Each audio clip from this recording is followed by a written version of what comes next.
He was known to be the start of a new entertainment industry, one who never gives up no matter what.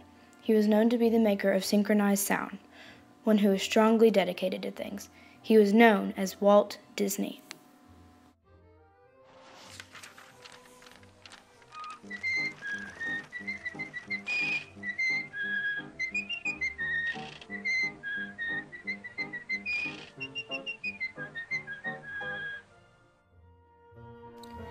On December 5, 1901, Walter Elias Disney was born in Chicago, Illinois to his parents Elias Disney and Flora Call Disney. In 1906, the Disneys moved to Marceline, Missouri. Walt loved drawing, so he sold sketches to people in his town. Walt was also goofy in school, and he wasn't very bright. Unfortunately, in 1910, Elias became ill and they had to sell the family farm. They moved to Kansas City, Missouri in 1911 when Walt was 9 years old. In this city, Walt increased his love for drawing. In 1919, Walt Disney returned to Kansas City from war. He got a job at an art studio for $50 per month. He liked his job, but when he met a man named Ub Iwerks, they wanted to run a business by themselves. They created a company called Iwerks Disney Commercial Artists. That only lasted a month, so they joined Kansas City Slide Company. Walt created small films called Laugh-O-Grams. The company Walt had worked for went bankrupt, so with $50 in his pocket, Walt took the West train to Hollywood. Soon after arriving in Hollywood, Walt Disney signed a contract with Mr. Winkler, a cartoon distributor that lived in New York City. He rented a garage and real estate office and worked with his brother Ub Iwerks and two men. The new company, Disney Brothers Studios, was born. Sadly, in 1924, Ub Iwerks didn't like being ruled by Walt Disney, so he quit his job and moved back to Kansas City. Less than 1 year later, Walt hired Lillian Bounds, and soon after he married her. Roy, Walt Disney's brother, figured that since Walt was in charge of the company, he insisted to change the name to Walt Disney Studios, which ended up happening. The contract with Mr. Winkler expired, so Walt needed a contract fast. He signed for Charles Mintz, another cartoon distributor from New York City. Walt made a new series, Oswald the Lucky Rabbit.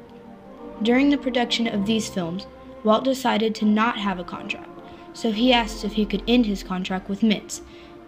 This angered Mintz so much that he said if Walt ended the contract, Mintz still owned Oswald and all of the staff members as well. Walt took a big risk and said yes to ending the contract. I was in New York at the time. I'd been producing a series of pictures for a company there. They were about a rabbit called Oswald. But I lost that. They took it away from me. Luckily, he still had his wife Lillian and Ub, who came back to the business. On the train that Walt Disney rode to get back from New York, he created Mortimer Mouse. All alone, had nothing, and Mrs. Disney and I were coming back from New York on the train, and I had to have something. I said, by the time I get to Hollywood, I must have something to, I can't tell them I've lost Oswald. So I had this mouse in the back of my head. Mortimer Mouse. Lillian thought that was more of a human name, so she convinced him to change it to Mickey Mouse. The third film to have Mickey Mouse was Steamboat Willie. This was the first film to have synchronized sound. This film made more than $1 million. It was such a success that Mickey got an Academy Award and even an animated clip of him receiving it. After that, Walt Disney changed the film industry. This was an enormous leap for the company. From silly symphonies to flowers and trees, the company was bigger than ever.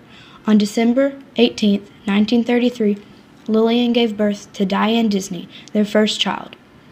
Now that the company had Technicolor, Walt decided to make the first ever full-length animated film.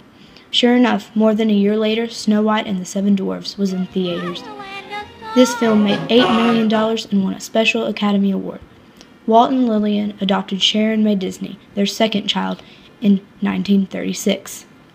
The company was so rich now that Walt had nervous breakdowns and had 2 weeks off of work. It was tough for the company to handle. The company built a new office in Burbank, California, so that they would have more room. Movie after movie, the Walt Disney Company got richer and richer. Pinocchio, Fantasia, Bambi, Dumbo, and so many more movies were made. And talk to you about Disney Incorporated, Disney cartoons and so forth. It's quite a racket. Oh, it really is. It's a fabulous business today. And you know, Walt had always loved amusement parks, so in 1953 he got to work on Disneyland in Anaheim, California. On July 17, 1954, Disneyland opened to private visitors only, but other people were creating fake tickets and jumping over the fences. By the end of the day, the rides stopped working and the food and drinks were completely sold out. This was embarrassing to Walt, so he made some improvements. Less than 2 months later, Disneyland had their 1 millionth visitor. You can go on it every time you go to the park and you're going to see things that you hadn't noticed before. And that was something that Walt was really adamant about, that put as much as you can into these attractions so that people will want to keep seeing them. In 1964, Mary Poppins came into theaters. One of Walt's many techniques was to put live-action characters in front of an orange screen, then editing all orange into whatever background he desired. This process is called green screen. In the end, live-action characters were in a fully animated world. This was Walt Disney's last film.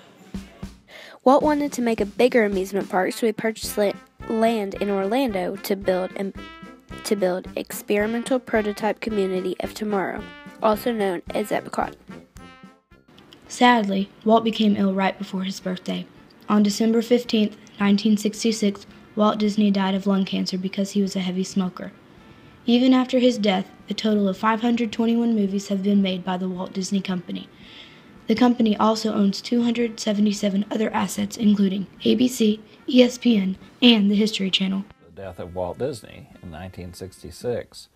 I was a librarian at UCLA at that time, and was shocked and moved by Walt's passing, as were many people in the United States. Walt was an influence on millions of people. He led many companies, people, and even Mickey Mouse. Even after his death, he is the most famous person ever. I only hope that we never lose sight of one thing, that it was all started by a man. He was great, he was inspiring, he was known as Walt Disney.